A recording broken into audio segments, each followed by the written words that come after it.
Welcome back to the Politics with Paul podcast, your home for nonpartisan discussion of political science and civics. I am your host, Paul Rader. I think with the upcoming 250th anniversary of America, it's a particularly salient topic to talk about.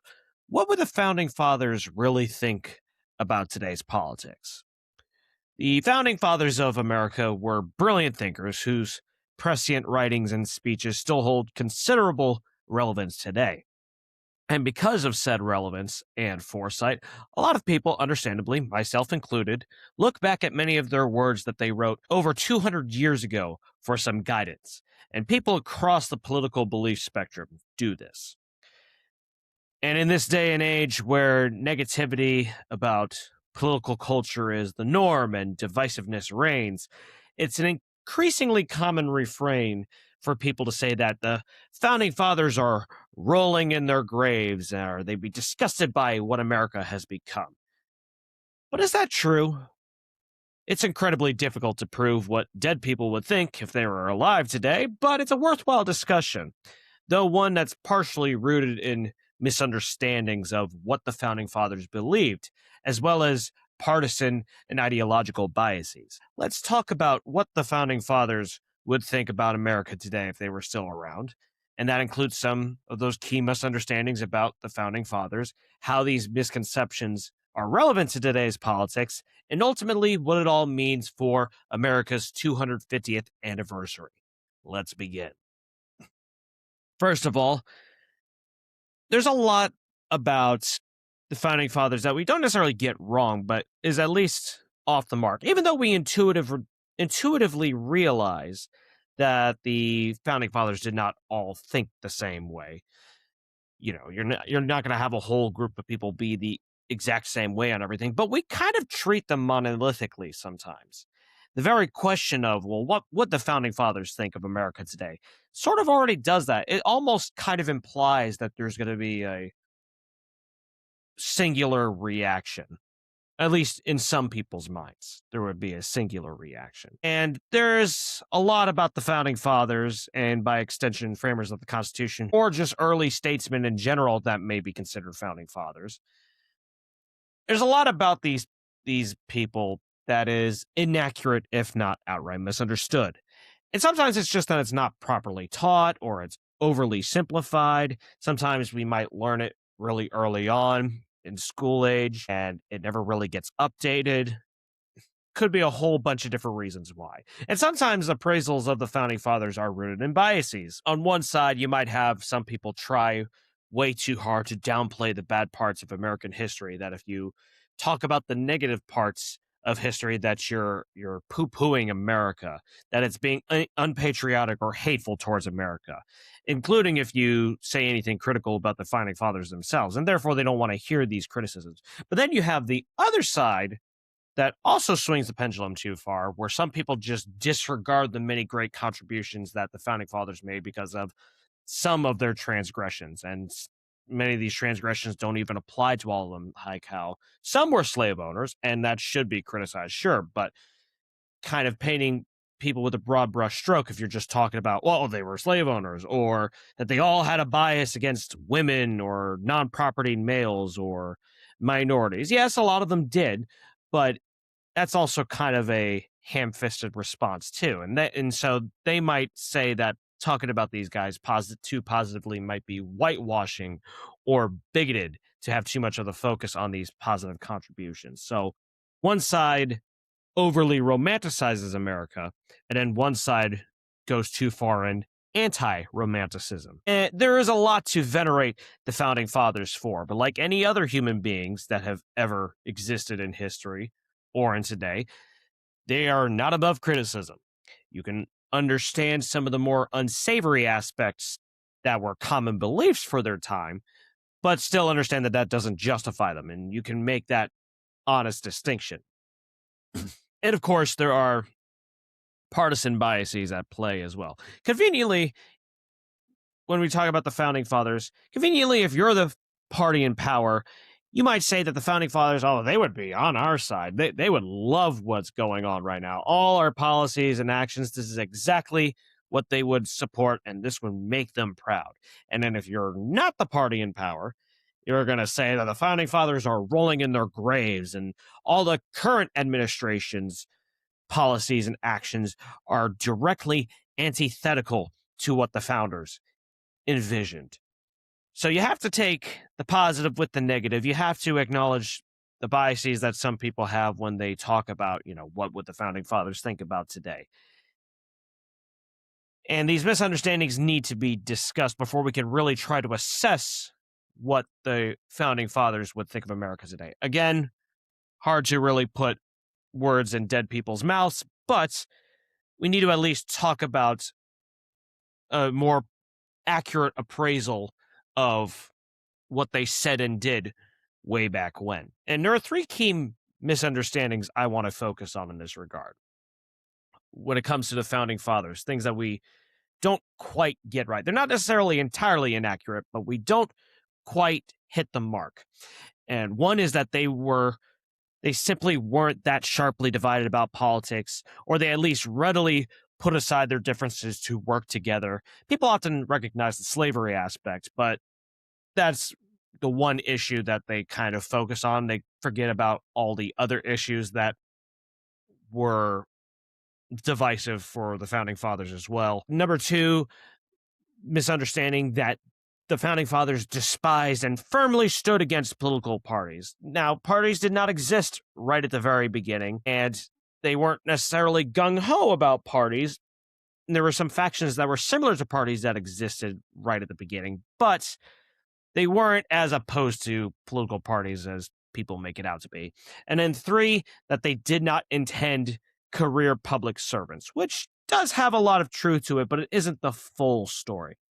So let's get into each one of these specific misunderstandings, apply it more to what the founding fathers would really think and what it all means for America's 250th birthday.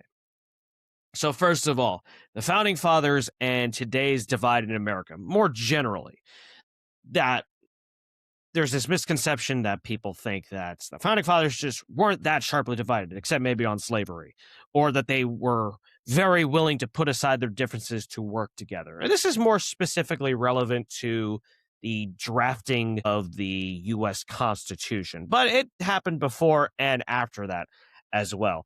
A lot of times when we hail the founding fathers, they're treated as if they had some sort of otherworldly ability to bridge divides, that they all put their interests aside for the good of the country, and they came together to make America the best it could be, and if only we'd just do the same thing.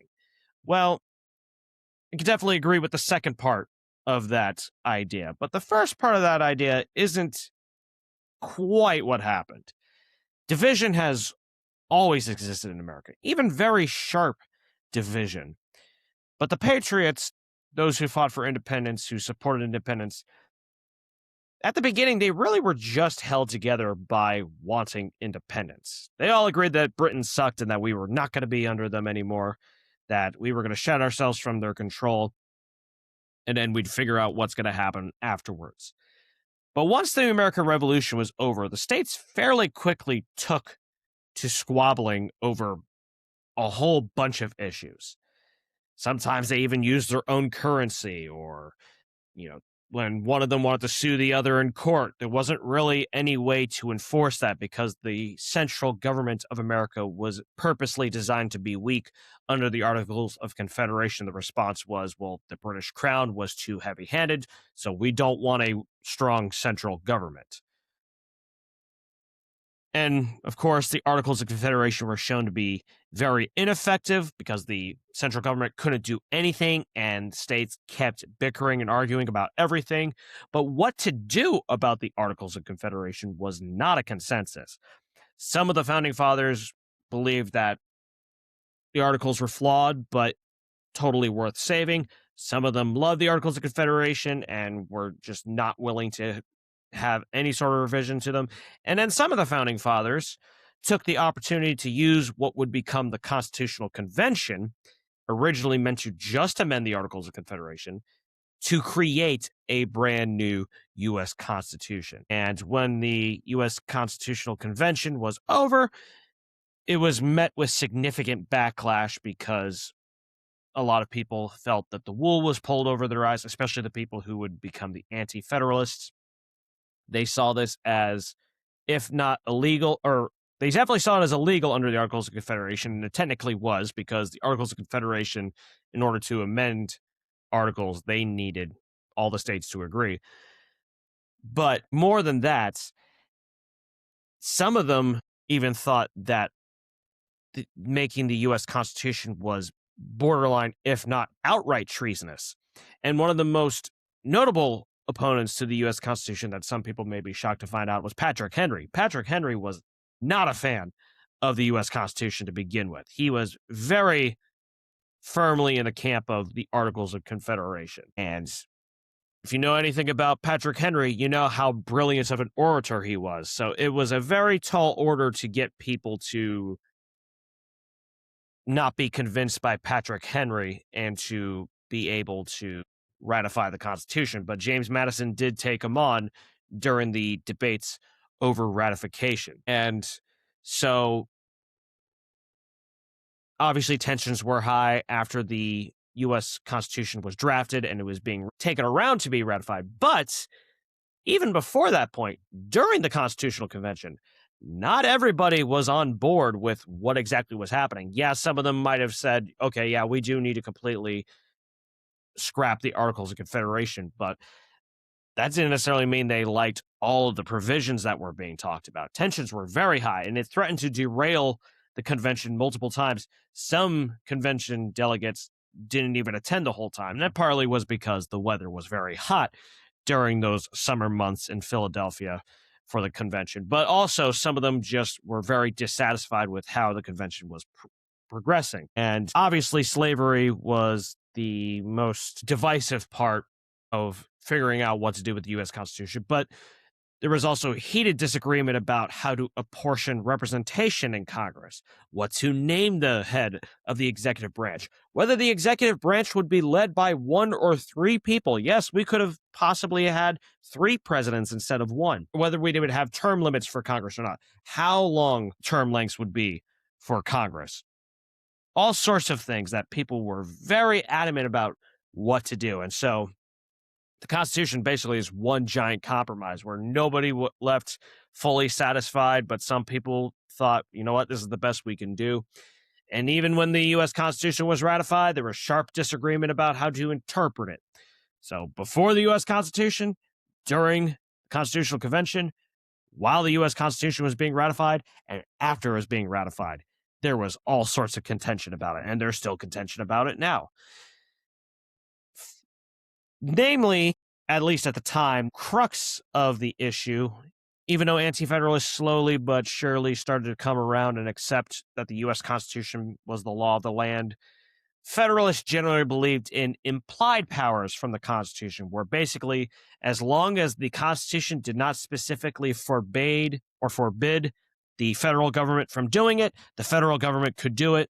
Whereas for anti-federalists who thought that this was going way too far back into the pendulum of strong central government, they thought that we should stick to just enumerated powers. So only if the Constitution specifically said the federal government can do it, the federal government can do it. But of course, there are plenty of other instances of polarization that reign, just in general. All sorts of rivalries, and some of them you've already heard about. Alexander Hamilton versus Thomas Jefferson, both in George Washington's cabinet and always at odds, basically, on any issue. Thomas Jefferson versus John Adams went up against each other in the election of 1800, once very good friends, then turned bitter enemies, and eventually would rekindle that friendship. Aaron Burr, a great guy he was, versus Thomas Jefferson. Thomas Jefferson had him arrested for treason because he was treasonous. And then, of course, Alexander Hamilton versus Aaron Burr. Most people know about it already, but in case you don't, the two of them had a duel.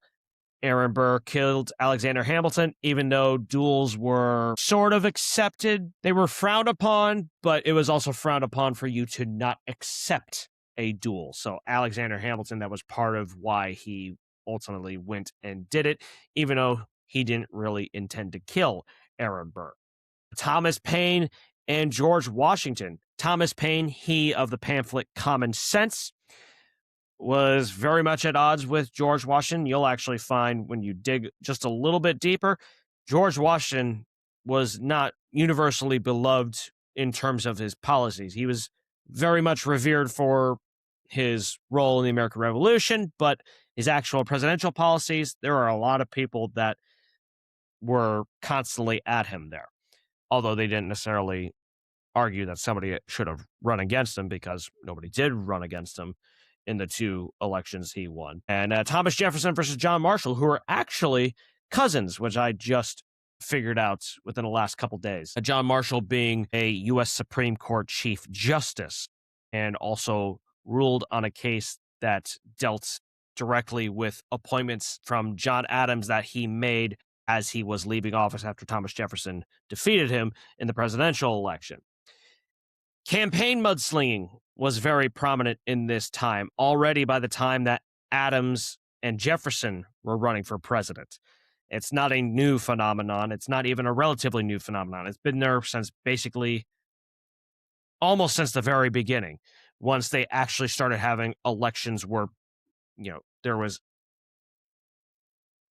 uncertainty about who was going to win the election. Prominent newspapers were outright biased before the days of official journalistic standards and ethics. And some of them were even against the otherwise venerated George Washington. So we talk a lot about biased media today, and there's a lot of it, but it's also not a new phenomenon either. Papers back then were very biased, and it was even harder to fact check them back then because you don't have the internet. Literacy rates weren't nearly as high then. So it's hard to keep these sources accountable, even more so than it is now. So, what would the founding fathers say about the divide in America today? I highly doubt they would be surprised. Sometimes when people say, well, the founding fathers would be rolling their graves, it kind of implies that they think the founding fathers would be shocked at the level of division. They might be distressed at just how divided we are, but the fact that we are sharply divided, I don't think they would find that surprising at all, because they had already seen plenty of vicious divisions when they were still alive. In fact, some of them participated in said vicious divisions. And today there's still debate over how to fundamentally interpret the U.S. Constitution. And a lot of it is still that whole implied versus enumerated powers debate. It's not used with that same kind of language. It's more in the specific focus of federal versus state, which is still closely tied to it. But, how many or what powers are delegated to the states as through the 10th Amendment of the U.S. Constitution, and then which ones still belong to the federal government. That debate over federalism, which responsibilities belong to which level of government, and then which responsibilities are shared between those two levels of government. Some fathers, after their political careers, did find ways to make amends with each other. And I mentioned Thomas Jefferson and John Adams, who were friends and then turned bitter rivals. But then towards the end of their lives, fortunately, they did find a way to reconcile. And remarkably, they both died on July 4th, 1826, 50 years after the Declaration of Independence. And so you think about all of the friendships, romantic relationships, family relationships that have been severed over politics. And that's not anything new either. But nonetheless, I'm sure the founding fathers would be disappointed about that as well. And since they obviously aren't around to participate in the divisive politics of today, they might have a more even-keeled take on what is happening in America today. They could even use their own experiences as examples. It's a lot easier to have a more neutral opinion, or try to be as balanced as you can, try to take yourself out of things when you haven't been the one that's been participating in it. That's just basic psychology. And so that brings me to another very related misconception about the founding fathers that really has a lot of relevance to this overall question of what they would think about America today, and that's the founding fathers and their views on political parties. And the misconception is that they all despised and firmly stood against political parties, that they were just adamant, like, this is not going to happen. Reality is that political factions that would eventually become parties started to coalesce almost immediately following the Constitutional Convention in 1787. We just talked about them, the Federalists and Anti Federalists, and then the Anti Federalists would eventually become the Democratic Republicans. And so this is obviously similar to the previous section we just talked about with just the general divide in politics during the Founding Fathers' time. But I wanted a section specifically focusing on political parties because it does warrant its own section. And also, people like to talk about how the founders never envisioned parties and that Washington, especially, was above the partisan fray. To some extent, that's true, but that's not the full story. It is true that the founders did not initially intend to create political parties. They did not appear right away. Yes, they coalesced into factions, but to actually make them full-fledged organized parties, that wasn't quite at the beginning. And James Madison in Federalist Paper number 10 talks about factions, and factions come up in other Federalist Papers, but number 10 most prominently. And parties aren't even mentioned in the U.S. Constitution, so you won't see anything about Republicans or Democrats or independents or anything like that.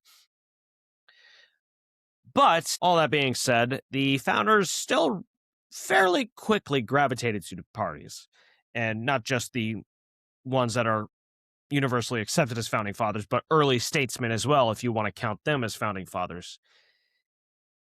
By the Fourth Congress, which began in 1795, full-fledged parties in the Federalist and the Democratic Republicans had formed, and there's sort of a proto-party existence for both of them even before that during Washington's administration, but they were mostly just called pro-administration and anti-administration. Then they got official names towards the very end of his tenure as president.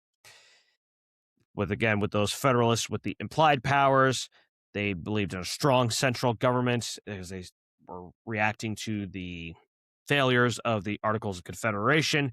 They were pro-British, not in the sense of, oh, I hope Britain takes us back over. No, they believed that we needed strong economic ties to Britain to become a strong nation, because back then, America was not the superpower that it is today, not even remotely close.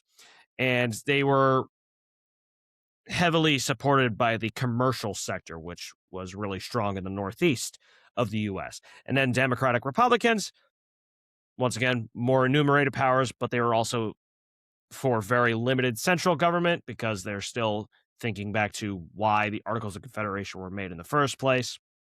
They were actually very pro-France because during that time, France was having its own revolution, and the French had helped out the U.S. in the war against Britain, because back then, France and Britain, well, they did not send each other Christmas cards, you could put it that way. And they were also very agrarian-based, so they had a lot of power in the South. And so the parties fought each other on all sorts of things, even trying to restrict each other through extrajudicial, if not illegal means. And the biggest example of that is probably the Alien and Sedition Acts under John Adams, which was a Federalist law targeted at Democratic Republicans because it was obviously meant to tamp down on sedition and it's the word I'm looking for. Criticism of the Adams administration, and that just happened to target immigrants who also typically became Democratic Republicans, and some prominent Democratic Republican officials were arrested as a result of this law. And there's actually a piece of it that is still in effect today, the Alien Enemies Act. And these Alien Sedition Acts were so controversial even then that prominent Democratic Republicans, James Madison and Thomas Jefferson, authored the Virginia and Kentucky resolutions in response to the Alien Sedition Acts, and that basically argued that states could nullify federal laws that they saw as unconstitutional, which is sort of a break for James Madison, at least, from what he had originally intended, because he was much more of a Federalist at the beginning. He's called the founder or the father of the Constitution. But Democratic Republicans would come to adopt and accept the Constitution themselves. They still had a very limited interpretation of it. But nullification would play a significant factor in the slavery debates, especially not just the slavery debate, but that was its most prominent use, because a lot of states used it to threaten and said any laws that were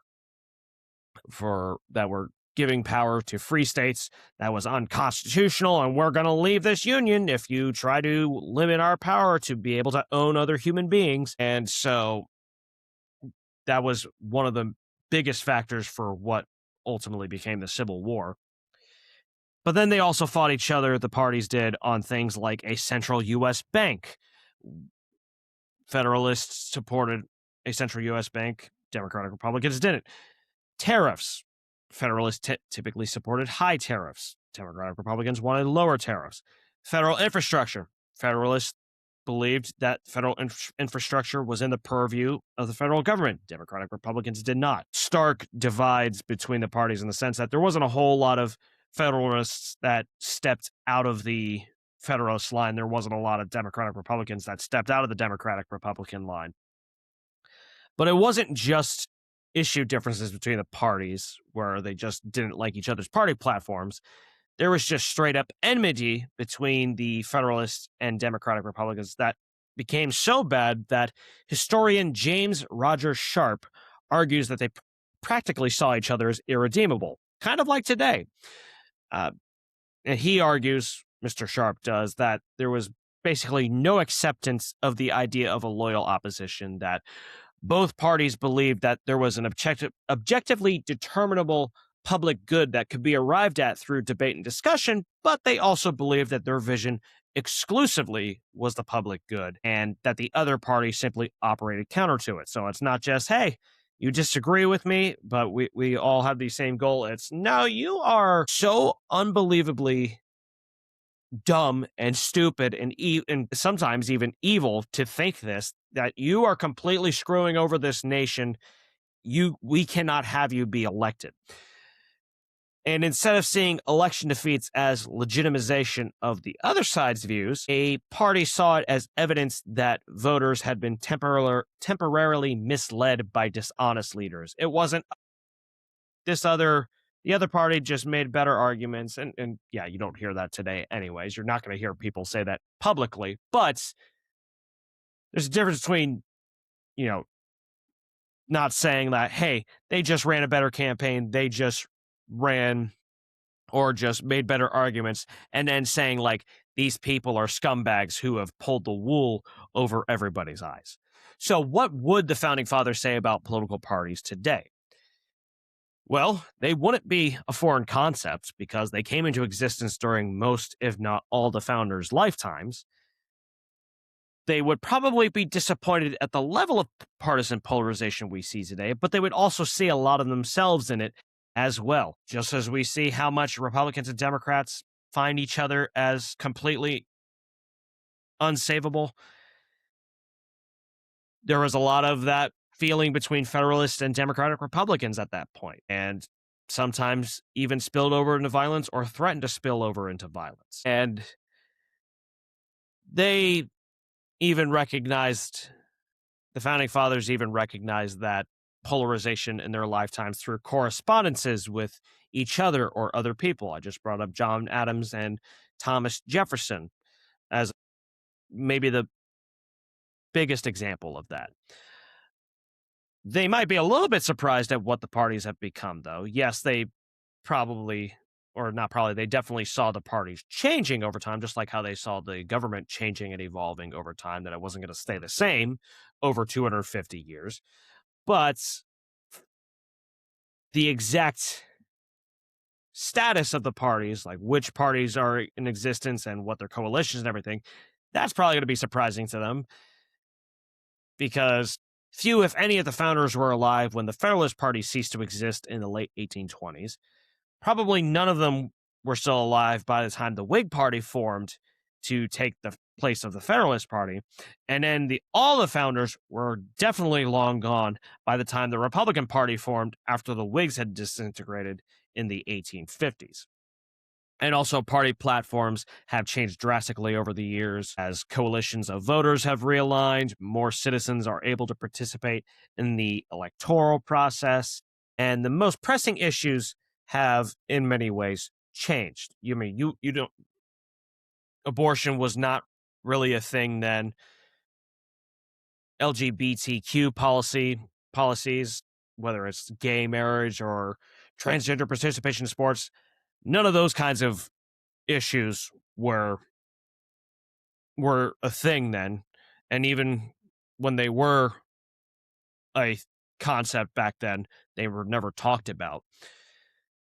Or just some things, just from a technology standpoint, like obviously artificial intelligence and the internet and how you regulate these things, those weren't around then. But a lot of the key underlying arguments were still around then about what does the Constitution say about this? What should be the government's role in all this? It's, the more things change, the more they stay the same, in a sense, where there is a lot of the foundational parts are still there. And I think in that sense, the founding fathers could still have some sort of say about what they think about these issues that they never experienced, but the underlying foundations of them, they could probably talk a little bit about. So I think it would be erroneous to say that they'd be completely taken aback by how much partisan polarization there is, because they wouldn't be, because they experienced a lot of it themselves, participated in it a lot themselves. But with the hindsight of 250 years and with what they started to think towards the end of their lives, they might have some useful knowledge and advice to give in regards to how we could navigate the partisan polarization we see today. And then the last point, or the last misconception I want to cover about the founding fathers, was their opinions on career public servants, that they did not want career public servants. Yeah, there's some truth to that, but that's not the whole story. It is true that the founders didn't necessarily want a ton of people serving in office for their whole lives. I mean, there were plenty of such people that the founding fathers had already seen in America when America was still under the control of the British, and I imagine did not care for a lot of those career public servants. And many of the founding fathers did idealize the Roman idea of the citizen statesman, where basically the citizen comes up, takes a little bit of time to serve their country in a public capacity, and then once they're done, they just go back home. It was an idea that was espoused by Roman philosophers thousands of years before then. But many of the founding fathers also became career public servants themselves, serving in government or around government for a long time. And whether you consider being around government but technically not working for the government as public service, whatever the case may be, they were around that kind of thing for a very long time. So it wasn't as if the founding fathers, even if they did outright say, we don't want any career public servants, it's not like they had listened to their own advice. Now, in a similar vein, there was some debate during the Constitutional Convention about whether to enact term limits on presidents, Congress, federal judges, as sort of a way to prevent people being entrenched in governments. That was at least part of the discussion. Ultimately, that didn't happen. Federal judges get lifetime appointments. Congress does not have term limits. President, at least not yet. Presidents now has term limits, but back then it was just a 2-term precedent, no pun intended, where George Washington served 2 terms, and then every president after him until FDR, if they won re-election, they served a second term and then left. That wasn't actually made law until Harry Truman, who succeeded FDR, Franklin Roosevelt. Until Truman became president, that 2-term limit was not actually installed, although it can actually be 10 years for a president if said president takes over over past the halfway point of a previous president's tenure and then wins 2 full terms themselves. Little fun fact there. But at the same time, these officials didn't make the kind of money that they do now, both from serving in office and getting outside money due to their status.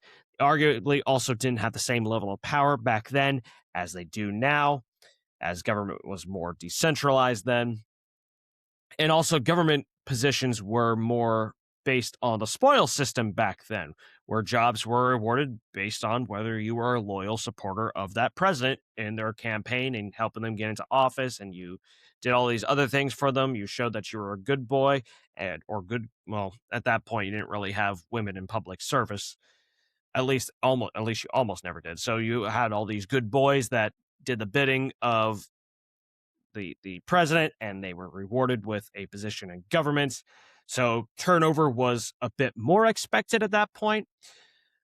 But a lot of that had also changed with civil service reform during Chester A. Arthur's administration in the 80s. And people could then stay in government a lot longer. But there were still career public servants back then during the time of the founding fathers. So, what would the founding fathers say about career public service today or public servants? So, the founding fathers certainly knew that some of these people would become career public servants, so they wouldn't be surprised that they exist. Contrary to how some people think that the founding fathers felt that the idea of career public service was unthinkable. It was not unthinkable. Some of them became those career public servants, and many of those other early statesmen that are not necessarily considered founding fathers became career public servants as well, whether it's career politicians or just working elsewhere in the government. They might be surprised, however, at just how many career public servants there are, and by extension, just how many people make up the federal government. Though the founding fathers knew that it would grow in size long after they died. But they might not have imagined that federal government would be this big. But society has also become a lot more complex, leading to an expansion of government regarding a variety of issues. Now, I'm not endorsing or opposing just how big the government is, but some expansion was inevitable and necessary. And I think the founding fathers, for the most part, would have recognized that, even if they would have been very disgruntled about it. But in terms of, would they be disappointed in the number of career public servants today? They might not like how many there are, but they are not necessarily going to be opposed to the fact that there are any at all. In fact, they're not going to be, because some of them were career public servants. And so, to end things off on this episode, I want to talk about what the founding fathers would say about America coming up to its 250th anniversary. It's always an important question to think about, a fascinating topic to talk about, but it's even more salient now with 250 years just about under our belts. When we talk about what the founding fathers would say about American politics today, we often run into the pitfall of painting this one group monolithically. The question sometimes assumes that the founding fathers would largely, if not all, think one way about America. And they would all say that America has lost its way.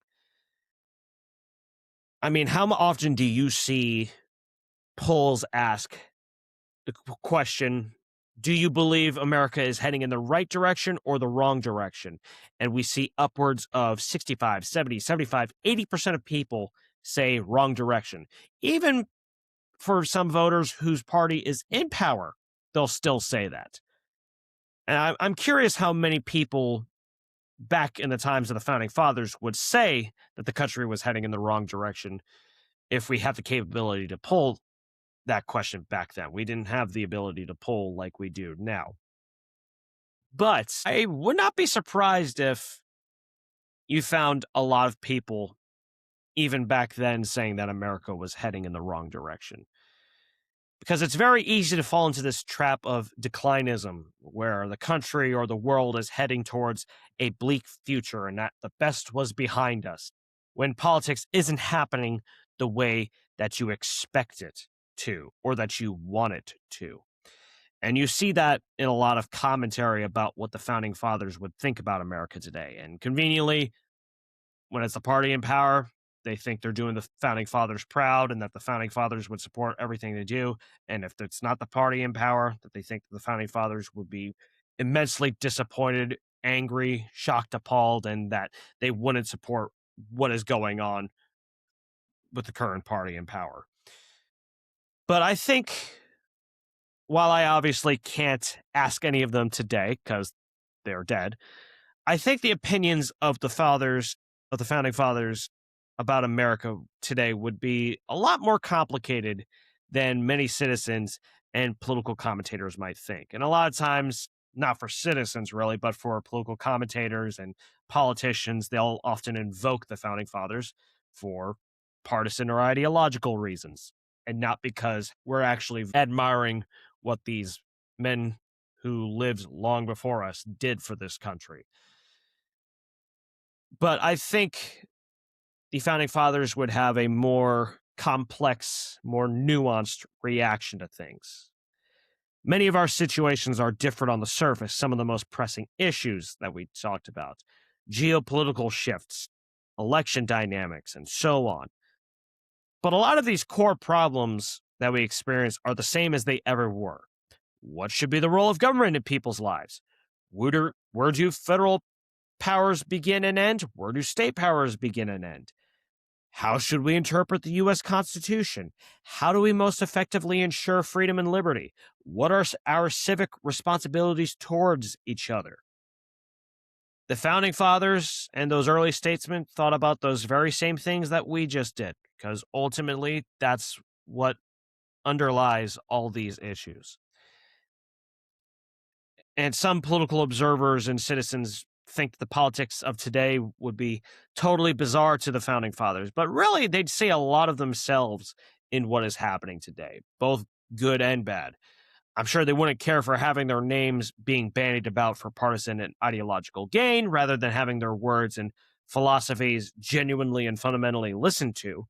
But I'd also wager that the founding fathers would be impressed and heartened by the fact that America has gone 250 years despite many of the same fundamental problems existing and being debated.